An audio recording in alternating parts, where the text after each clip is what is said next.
መጽሐፍ ቅዱስ ዝምታን ኢንካሬጅ ያደርጋል። አስተዋይ ግን ዝም ይላል ይላል።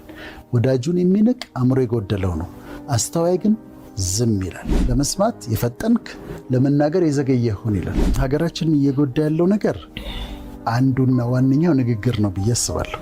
አንደበት እሳት ነው ይላል፣ ያቃጥላል፣ ጫካውን ያቃጥላል ይላል። እኔ ማን ነኝ? እኔ ሰዎች የሚሉኝ ነኝ ወይ ብዬ መጠየቅ አለብኝ። ስለምትናገሩት ስለ እያንዳንዱ ቃል በፍርድ ቀን መልስ ትሰጡበታላችሁ ተብሎ አይ አም ዋት ጋድ ሴይስ አይ አም ነው የምለው። እኔ እግዚአብሔር ነህ ያለኝን ነኝ። መጀመሪያ ዘፍጥረት ላይ እግዚአብሔር ሲፈጥር ምንድን ነው ያደረገው? ተራራውን እንደዚህ ቀረጸ፣ እንደ አርኪቴክት ዩኒቨርሱን እቺን ኮከብ እንዲላርጋት ብሎ ነው የፈጠረው አይደለም። ቃል ነው የተናገረው።